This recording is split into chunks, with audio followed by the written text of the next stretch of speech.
تو ایسے گائے کے پجاری اور گنگا میں نہانے والے لوگ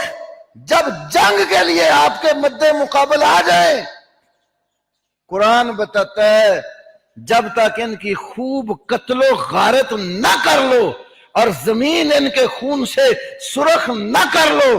اتنی دیر تک ابھی ان کو قید بھی نہ کرو، پہلے مارو ان کو اچھی طرح، بعد میں قیدی بناؤ۔ تو ایسے گائے کے پجاری اور گنگا میں نہانے والے لوگ جب جنگ کے لیے آپ کے مد مقابل آ جائیں، قرآن بتاتا ہے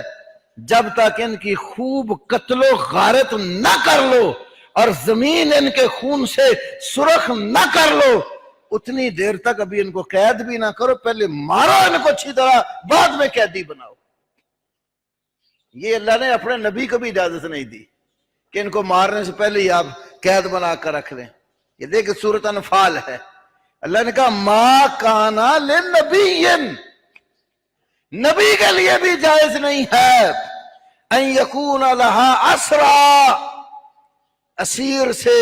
اسارا یا اسرا قیدیوں کو کہتے ہیں کہ وہ لوگوں کو قیدی بنائے، حتی یسخن فی الارض، یہاں تک کہ زمین میں اچھی طرح خون بہا لے، پہلے خوب ان کی چمڑی ہدیڑی جائے، ان کا قتل و غارت ان کی جائے، اور اس کے بعد جو بچ گئے اس کو قیدی کر لو۔ تو اللہ تعالیٰ یہ چاہتا ہے، اس کا پیغمبر بھی یہ بیان کرتا ہے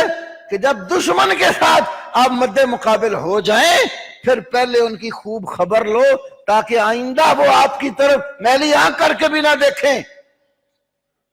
یہ اسلام کے احکامات ہیں، اور اللہ تبارک و تعالیٰ نے اسی فریضے کے ذریعے مسلمانوں کی عبادت گاہیں، مساجد اور دینی ادارے، مراکز، مسلمانوں کی جان، مال، عزت، دین، اس کا تحفظ رکھا۔ اس لیے تو اللہ کے نبی نے کہا نا کہ جو دین اسلام کی چوٹی ہے نا، جیسے اونٹ کی کوہان ہوتی ہے نا، کوہان کی ایک ٹاپ ہے،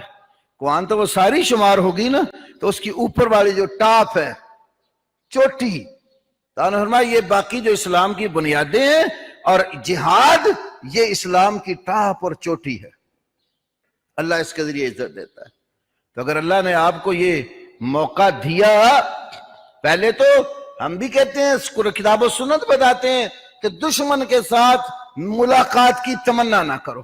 لا یتمنین احدکم لقاء العدو،